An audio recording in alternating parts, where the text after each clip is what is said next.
पास रुमाल है? जी लाइए। रहने दीजिए ना, खून रुक चुका है।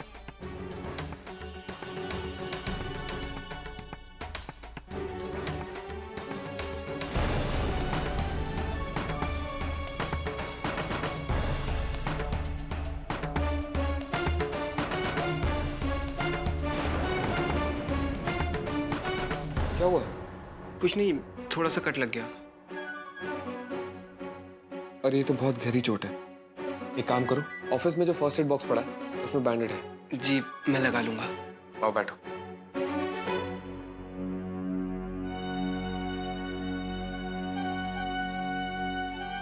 बहुत ज्यादा दर्द हो रहा है? नहीं, कुछ ज्यादा नहीं। किस्मत वाले हो तुम। तुम्हारी चोट दिख रही है पर दर्द नहीं हो रहा। अक्सर चोट दिखती नहीं है पर दर्द बहुत ज्यादा होता है।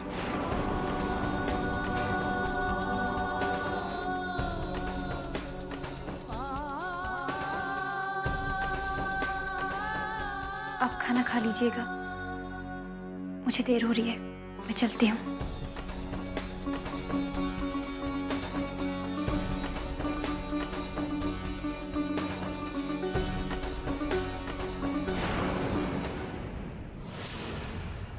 Okay, good shot.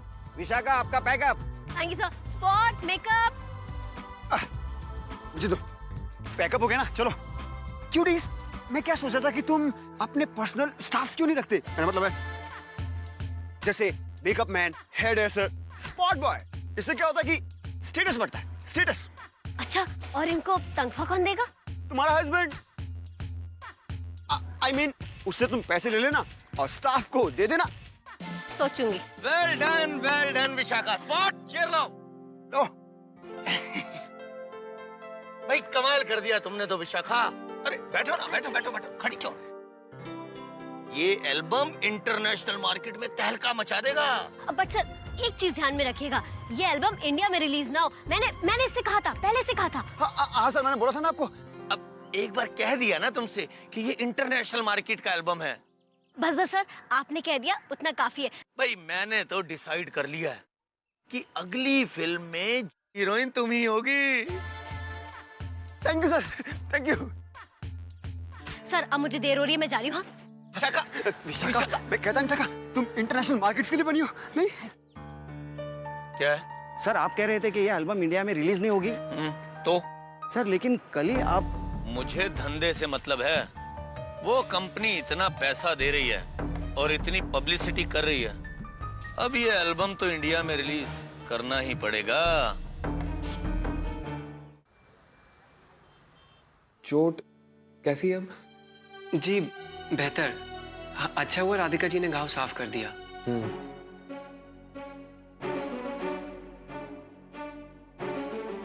बहुत घबरा गई थी वो। उनका स्वभाव ही ऐसा है, वो सबका बहुत ख्याल रखती है। तो तुम तो पहले से जानते हो ना उसको? राधिका को? जी दरअसल मेरा उनसे विवाह होने वाला था।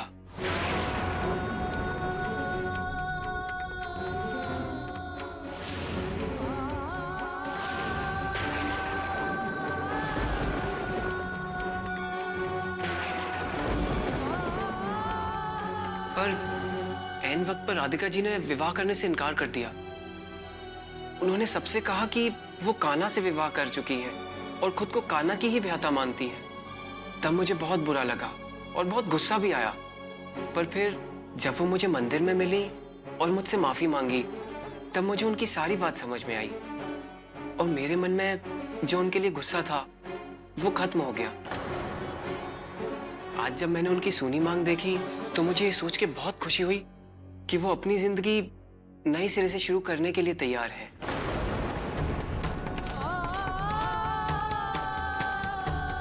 देव बाबू, देव, अगर आप बुरा ना माने तो एक बात पूछूं?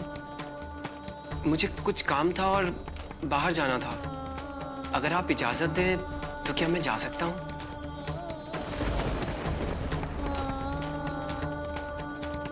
देव? हाँ? जी छुट्टी चाहिए थी। हाँ ठीक है। जी धन्यवाद।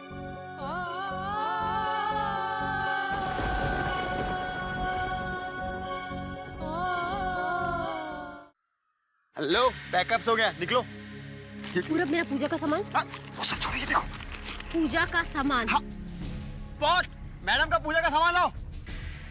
ये क्या, पैसे मिल गए? हाँ, ये मेरे 5, तुम्हारे 20। बस 20,000 रुपए? क्या कहा? बस 20,000? क्यूटीज, तुम्हें फिल्म इंडस्ट्री के बारे में कुछ पता भी है? यहाँ लोग 5,000 रुपीज के लिए पता नहीं क्या कुछ करते हैं। तुम्हें तो फिर भी 20s मिल रहे हैं। अगर एक म्यूजिक वीडियो के लिए सिर्फ 20,000 रुपए मिलेंगे तो मुंबई जाने से पहले कितने सारे म्यूजिक वीडियो में काम करना पड़ेगा? क्यूटीज, तुम बहुत इनोसेंट्स हो। तुम्हें लगता है कि ढेर सारे म्यूजिक वीडियोस करने से तुम मुंबई जाने का और वहाँ रहने का खर्चा निकाल लोगी? हाँ। नंदी बैल, वहाँ रहने के लिए ढेर सारा मनी चाहिए, ढेर सारा। और उसके लिए तुम्हें अपनी पुरोहित खानदान की तिजोरी चाहिए।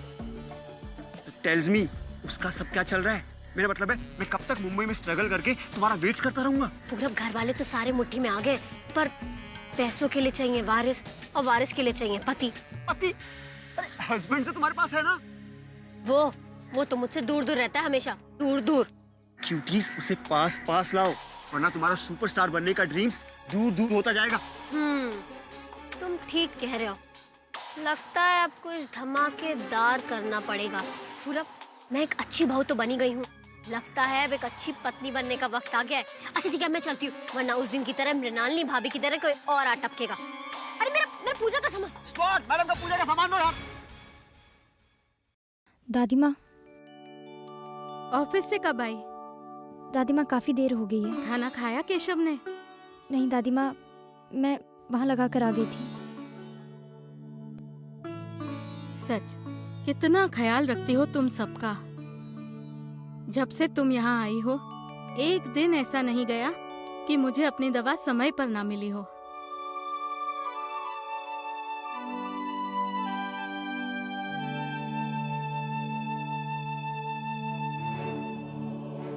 तुम्हारी जिससे भी शादी होगी ना, वो बहुत भाग्यशाली होगा।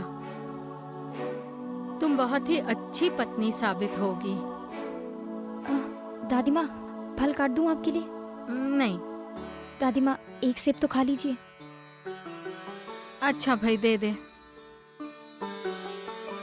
अरे, छोटी बहू नहीं आई अब तक?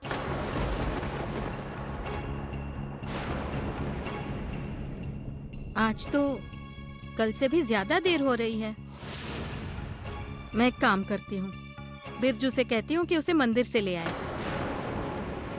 नहीं दादी माँ, वो मंदिर से निकल चुकी होगी, और बिरजू जी अगर यहाँ से जाएंगे और उन्हें मिल भी नहीं पाएंगे, खामखा परेशानी हो जाएगी दादी माँ। ये बात भी है। लीजिए दादी माँ। लो, बात हो रही थी और आ भी गया। देव भी आ गया? नहीं, वो काम करने के लिए कुछ था नहीं, तो मैंने सोचा क्यों ना आपसे पूछ लूं। कोई काम तो नहीं है?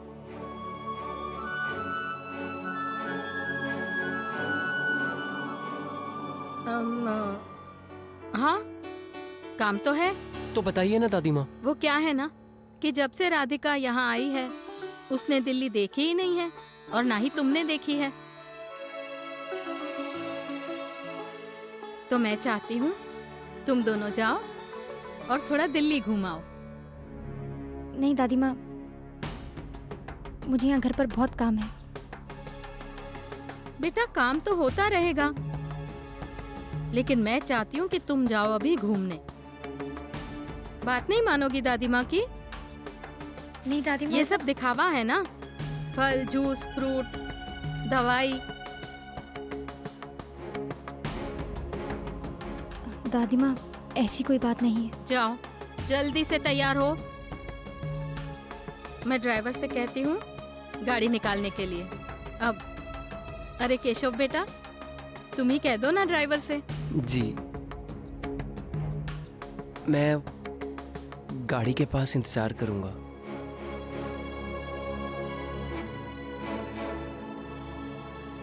थैंक यू दादी माँ।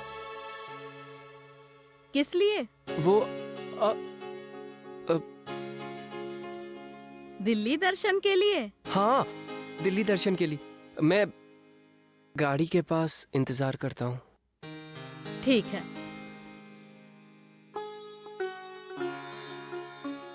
बड़ी देर लगा दी। मैं अब भी राधिका से पूछ रही थी कि छोटी बहू आई कि नहीं। आओ मेरे पास बैठो। मैं विष्णु पुराण पढ़ रही थी। अब थोड़ी देर तुम पढ़ के सुनाओ। हाँ? बुढ़ापे में ज्यादा देर आंख गड़ा के पढ़ो ना, सर दुखने लगता है। जी दादी माँ, कहाँ से पढ़ूं? अच्छा रहने दो। आज जितना पढ़ लिया उतना ही काफी है। वैसे भी मैं जो भगवान के पास मांग रही हूँ वो तो मुझे मिल ही रहा है। एक बार इस घर में एक नन्ही सी जान की खिलखिलाहट गूंजे तो बस मैं तो सब कुछ तुम्हें सौंप के 4 धाम की यात्रा पे निकल जाऊं। फिर तुम ही संभालना ये घर, ये मंदिर, ये ट्रस्ट, ये तिजोरी, सब कुछ, है ना? चाहती तो मैं भी यही हूँ कि आपको जल्दी से परदादी बना दूं, पर आपका पोता कहाँ मान रहा है। क्यों? तुम्हें हमेशा ऐसा लगता है कि मुझे दूसरों को परेशान करने का शौक है। मेरी परेशानियां दिखाई नहीं देती ना तुम्हें? हर सुख मिला है तुम्हें यहाँ। शिकायत किस बात की है? मिस्टर विवेक पुरोहित, ना तो तुम मुझे शादी का सुख दे सकते हो और ना ही वारिस। सबको दिखाई देता है कि विवेक कितना परेशान है। अरे मैं ही शादी से खुश हूं क्या?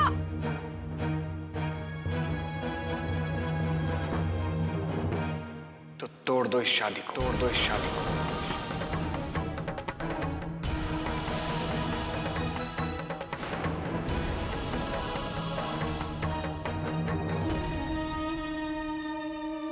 तलाक दे दो मुझे, दे दो मुझे।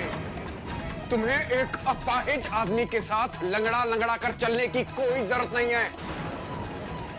और घर वालों की फिक्र मत करना, उन्हें मैं समझा लूंगा। या ऐसा भी हो सकता है कि उन्हें समझाने की जरूरत ही ना पड़े।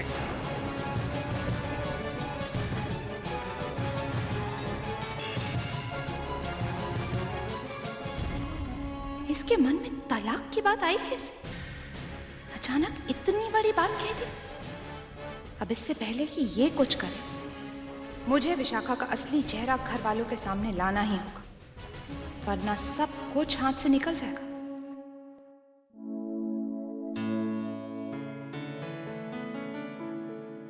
अरे देव भैया, आप आ गए। हम चाय ले आए आपके लिए। लाइए लाइए, सामान दीजिए। ये क्या है? रघुवीर पंडित आए थे वृंदावन से। बाबूजी ने उनके हाथों बांके बिहारी का प्रसाद भिजवाया। राधे राधे। अच्छा तो हम सब में बंटवा देते हैं इसको, हैं? बिरजू, ये प्रसाद राधिका को भी देना। जी भैया। राधिका, अरे बिरजू भैया, राधिका कहाँ है? शाम की चाय। अरे आप आ गए? आप बैठिए भौजी, हम चाय भी भिजवा देते हैं। पर राधिका है कहाँ? जी वो तो केशव के साथ गई हैं। केशव के साथ? हाँ वो दादी माँ ने भेज दिया उन दोनों को कि दिल्ली घूम आए। आप थक गए होंगे, ऊपर चल के फ्रेश हो लीजिए। हाँ? हाँ। हम चाय भिजवाते हैं। आज आपका दिन कैसा गया? अच्छा ना? बहुत काम था क्या ऑफिस में? तो क्या कल भी जल्दी जाना है आपको? हाँ। अच्छा, चलिए।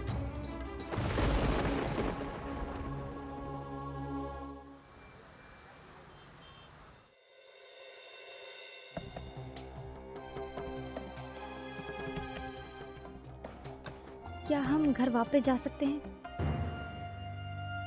संध्या बाती का समय हो रहा है और अगर मैं शाम की आरती ना करूं तो मन को अच्छा नहीं लगता है।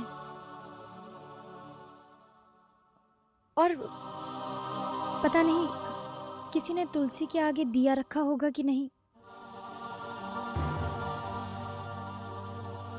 हम वापस चलते हैं ना।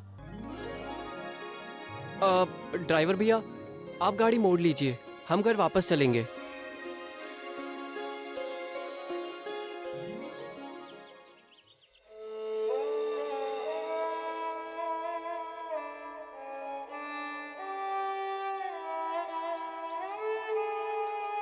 बस हो गया देवकी जी?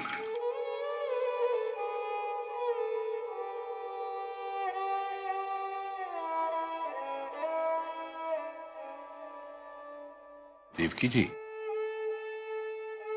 मैं प्रातः से ही देख रहा हूं कि आप खोई खोई सी हैं, चिंतित हैं।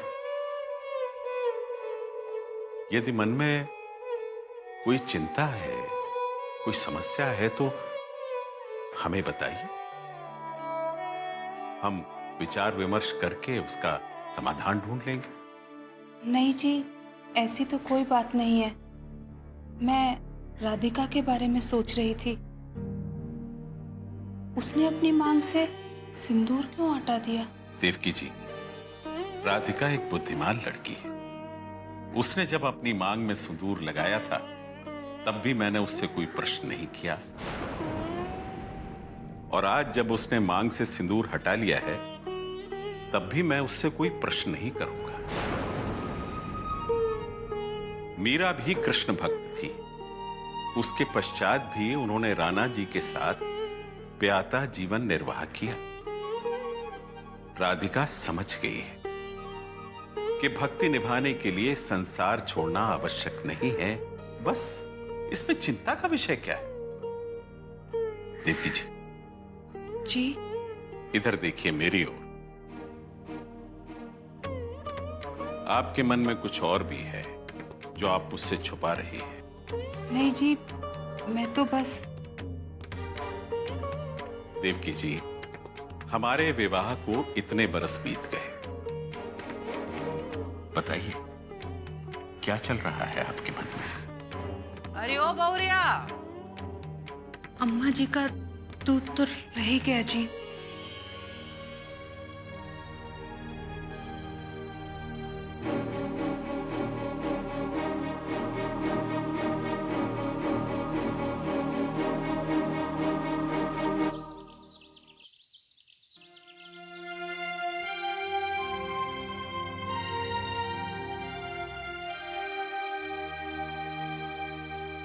ड्राइवर भैया जल्दी कीजिए ना, बहुत देर हो रही है। देखिए अंधेरा होने वाला है, घर भी तो जाना है।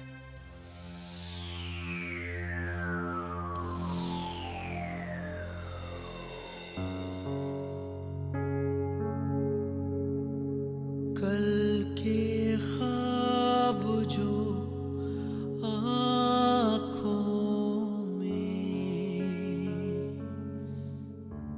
बनते बनते ही बिखर गए,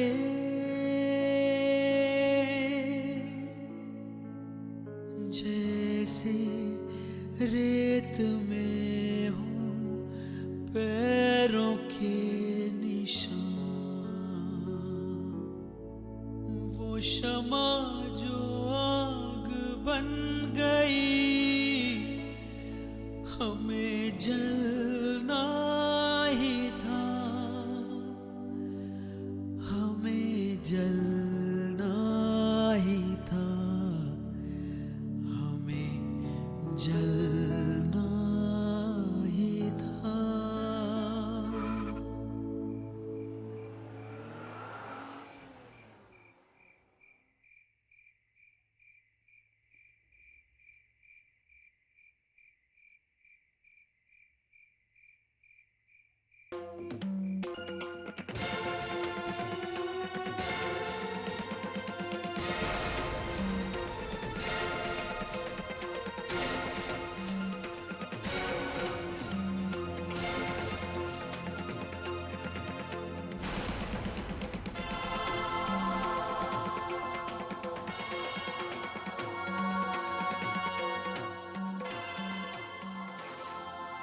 राधिका जी, शुभ रात्रि। शुभ रात्रि।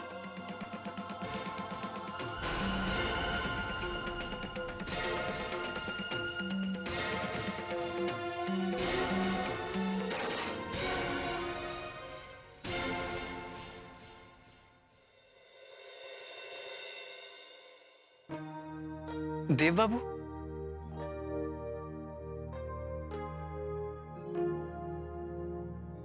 घूमा है दिल्ली? जी कैसा लगा?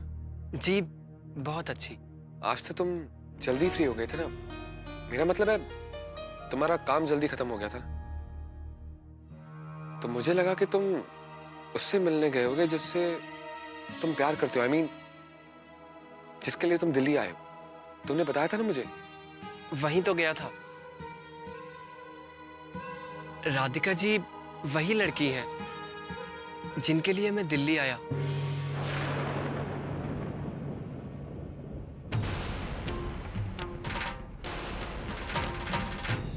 मैं उन्हीं से प्रेम करता हूं।